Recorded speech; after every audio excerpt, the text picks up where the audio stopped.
You're listening to The Other 50%, a herstory of Hollywood. I'm Julie Harris Walker. This is a bonus episode. It's Cristen Carr Strubbe telling tales from the trenches. Leave me a comment. Let me know if you want me to do this as a kind of a spin-off. I'm thinking everyone I'm interviewing has these stories, so why not pull them together as kind of a separate podcast? Let me know what you think. Anyway, in the meantime, here's Cristen and her stories. So do you have some stories from the trenches? Well, that's the funny thing is because working on individual productions, every film has at least a handful of stories or, at least one major story. Sure. Lay some on me. I was recently I talked to my assistant and tell her some of back in the day, I did a movie when I was producing the low budget films.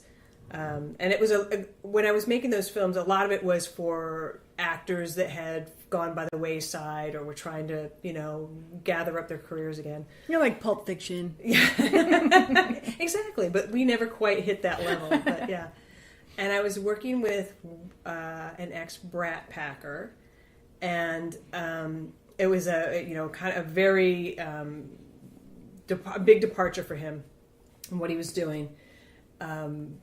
And he was somewhat in recovery at that point, as most of them were. But he did not get along with the creative producer at all. And so we're on the location shooting at this beautiful house, big glass doors in the front. And inside the vestibule, inside the glass doors, the lead actor, the brat packer, and the producer are having this altercation, yelling, screaming. So I'm back with the trucks as I usually am, and someone said, "Oh, you better get in there. Something's going down." And all right, so I trudged up to the front door. I open up the door just as, in perfect timing, ex-brat packer goes to punch the creative producer, who evades the punch. I open the door and get smacked in the face with a fist and go ass over tea kettle through the hedges. Stunt coordinator grabs me. Yeah, I got anything I wanted from that actor for the rest of the show. And okay, and here's movie life. Nothing happened other than he was nice to you the rest of the show, right? Right. There's no repercussion, no HR. No. I mean, I think about it now. I'm like, I could have sued him, but the guy had less than I had, so I don't know what I was going to, Just move on, man. Yeah, it was, so it makes for a good story. But oh my God. Yeah, some of the crazy altercations. I can't wait to turn this off so you can tell me who it was.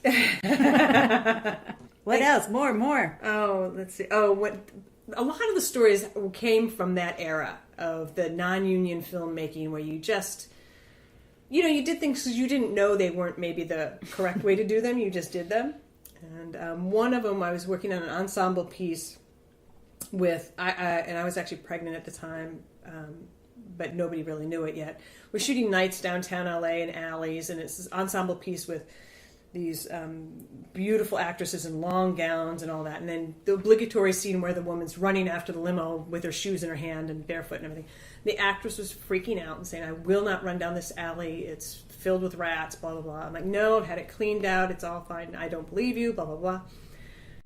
So not that I'm saying this is the right thing to do or something I would do now, but back then, at the ripe old age of whatever I was, 29 or something, I went to the makeup and hair trailer and grabbed all of their hairspray, which then was very Aquanet-y, kind of big bottles, and got all the set PAs and said, "I want each of you to go down the aisles, the alleyway, and spray this in full view of ex-actress."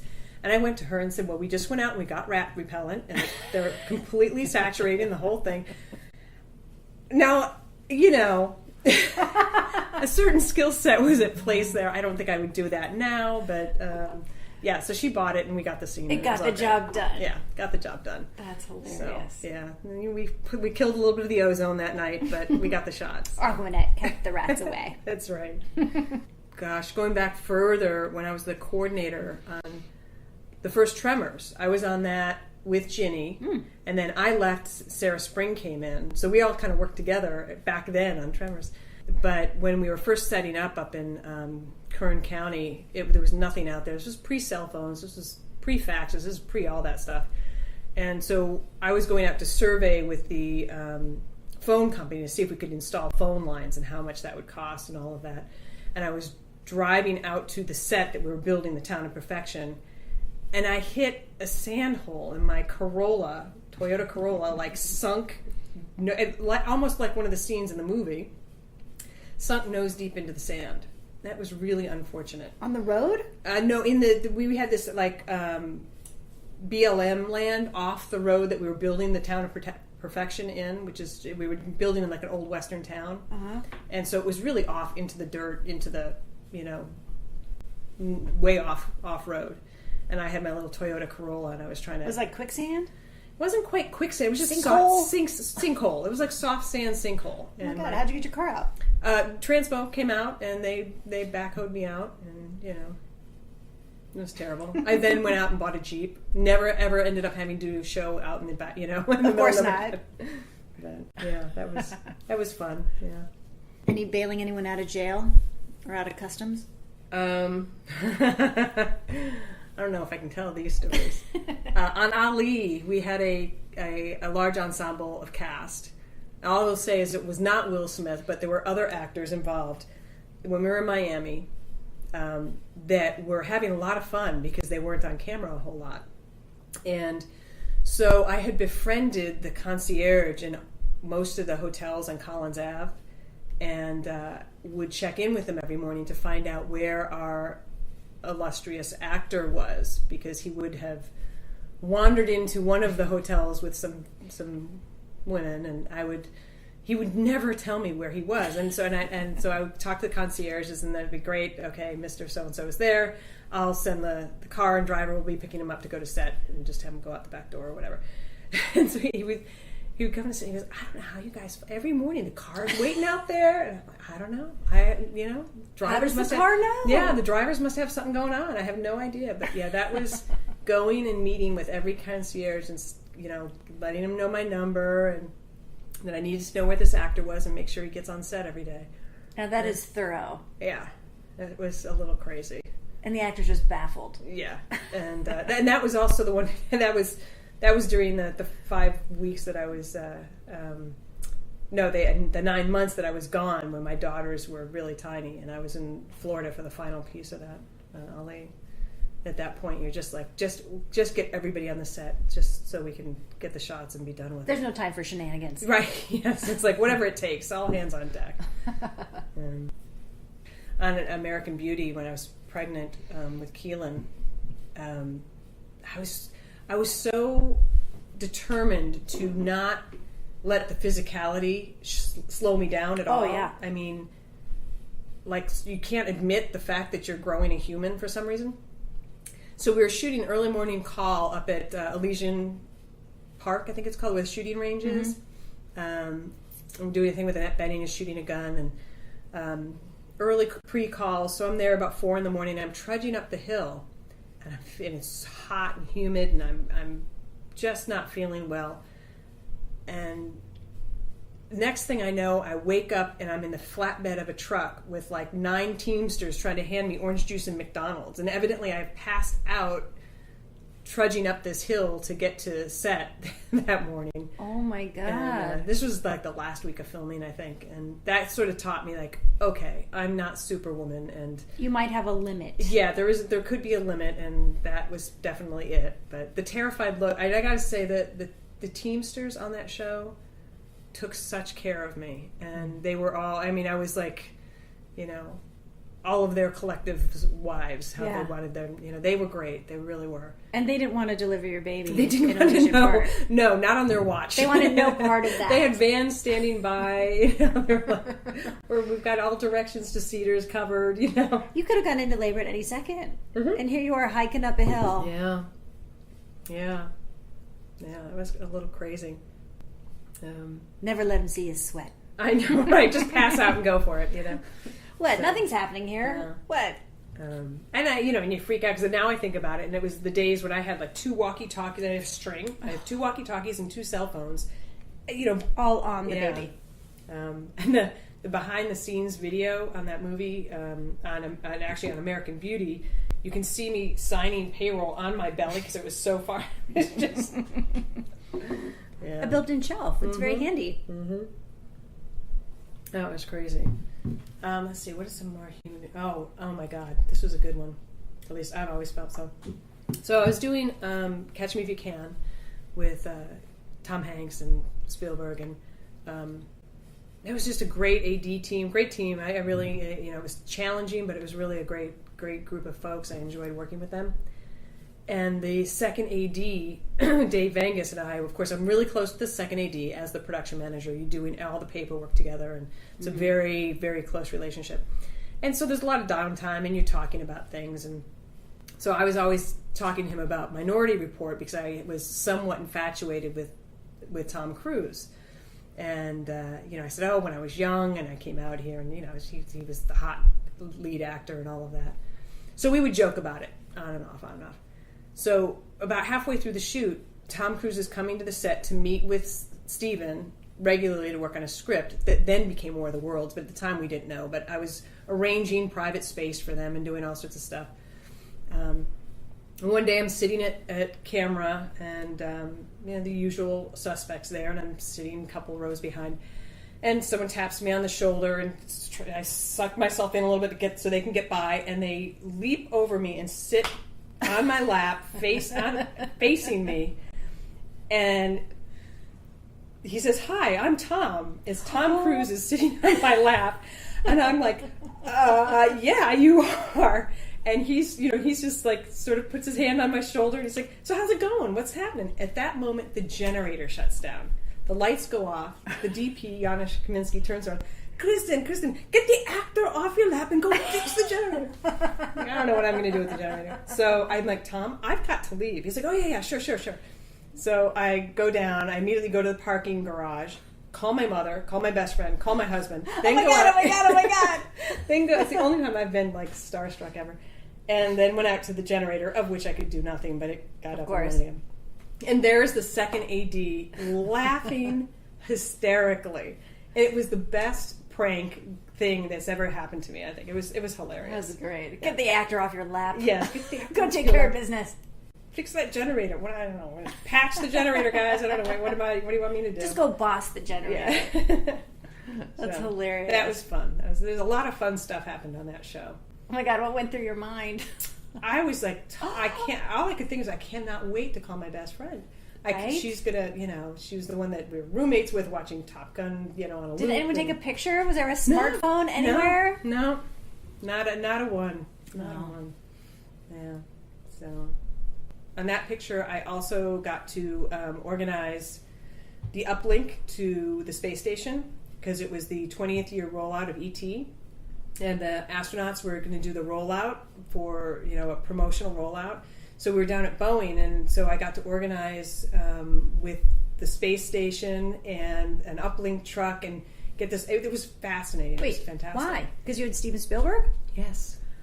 So he was going to do a conversation. It was him in the uplink truck to the astronauts in the space station. Oh my about God. the rollout of ET.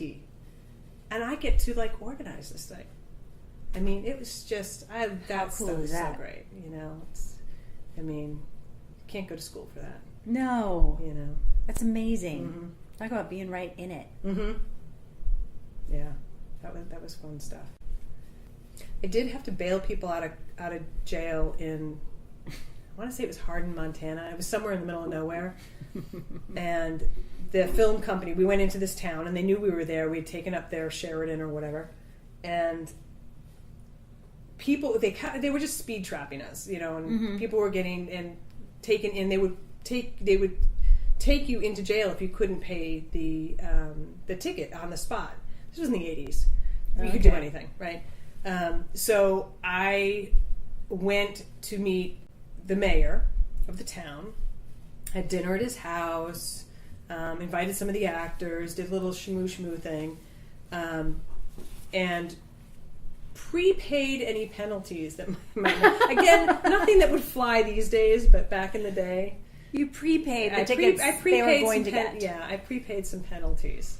And that doesn't sound quite on the up and up there. Yeah, again, it was the 80s, so you did what you had to do. And it was, What'd you pay it with?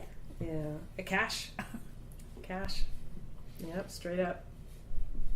That's funny. Yep. Anything to get the shot. But, you know, it was in the days before, you know, you're learning stuff, and it's on these little shows that, you know, there was no rule book for it, you know. It was non-union. There was no studios. It was like, hey, my Uncle George has, you know, $1 million. Let's go make a movie. Okay, you know, and that was the learning curve. You just make it happen. Yeah. You can do anything. You know, and so, I mean, and I think the good part about that, though, is you kind of learn what doesn't work as well. And you start saying, oh, this is why studios have best practices, because that's going to blow up in your face. Right. And, it may not blow up for 2 or 3 years. But it's gonna. But it's going to. Yeah. For sure. And that's going to be way more expensive. Yes. Than it looks right now. Oh, absolutely. All right, do another story? Man, so many amazing directors I worked with. I worked with John Landis once. I was producing a movie called Susan's Plan. It's now called something else. I can't remember what. But I really liked working with him. And he's a female producer, Leslie Bellsberg, who's now at Shine. Amazing woman who's also been a mentor to me. But I was producing this $4 million movie for him. And at one point, we're doing a jail scene with Natasha Kinski.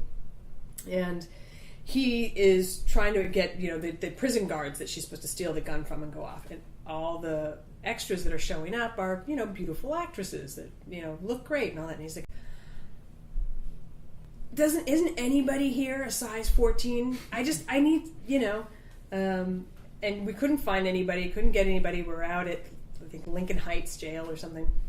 So I finally said, okay, John, I'm a size 14. He's like, great, put her at a size 12 and we're going to do a close-up. So oh, God. I have and they put my hair in this, like, severe thing. It was the most god-awful thing. So I said just for him, I would allow to have a close-up on my derriere in a size too small pants with Natasha Kinski stealing a gun off my hip. That is taking one for the team. Yes, yeah. To live in infamy, yeah. And then to have it in a movie. Most of my good stories are just about things that I found interesting working with cool directors and, you know, just the opportunities that being in the business has afforded me. Yeah. Yeah, it's crazy stuff. Sitting around, Mike Nichols' office was right next to mine when we were doing Charlie Wilson's War. And he would, at the end of the day, wander into my office and unfold himself, put his legs up on my desk, and just start talking. And I would just sit there and be like, yeah, me and Elaine May back in 68 did da-da-da-da-da. And it was just, I couldn't believe it. I just sit there, and he's the nicest guy. And, you know, we bonded over our mutual love of bologna and cheese sandwiches, which we would not admit to anybody else. And he was not allowed to eat at all. But, you know, it's just those opportunities that are so fantastic. You can't even wish for them because you can't imagine that they're going to happen. You don't even know it's a thing. Yeah. Like, you can't buy that kind of experience. No, it's, I really do take those as precious memories. And here's a question. Have you ever worked with any female directors? Yes. Only one, Elaine Boosler. She was directing a comedy special, and it was actually pretty great. I was early in my career in the 80s, and I was production managing and / producing. It was a little live comedy special, and she said, look, if I can get through this day directing, you can get through this day without smoking, because I was a smoker at that time. She was very anti-smoking. So I was like, okay, for you, you know, if we can make it through this day, I won't smoke. Well, we ended up not making the day, pulling the plug on the day, but I still never smoked again. And that was the day I quit smoking. Yeah, it was on a kind of a business bet with her. So we continued to shoot, and I met Phyllis Diller and all these great people. And, but yeah, that was the day I quit smoking, was on a bet with her. But that's the only female director that I've worked with. Oh, funny. Did she do anything different than the men do? It's hard to tell from a one-day shoot. But. Yeah, and that was different too, because it was when Showtime was doing all their live comedy events in the 80s, and it was one of those. So the whole thing was so different for me. Right. Doing live uplinks, that was terrifying. I don't know how people used to do live TV. This is the craziest thing. Oh, I panicked just thinking about it. Yeah, no. Mike went dead for about 3.5 seconds. It felt like an eternity. It was crazy. It's high risk. Yeah. But that's the only female director I've worked with. You've been listening to The Other 50%. I'm Julie Harris Walker. Special thanks to Cristen Carr for telling us her stories, her tales from the trenches. And special thanks to Jonathan Lucas for editing, Jay Rowe, Danny Rosner, and Allison McQuaid for the music. Please find us on iTunes and subscribe and leave a review, and on our website, theother50%.com, all spelled out, for added features and bios of our guests. I'm thinking of doing this as a spin-off, so let me know what you think. Leave me a comment on the website or send me an email and let me know if you want to hear more tales from the trenches. Thanks for listening. See you next time.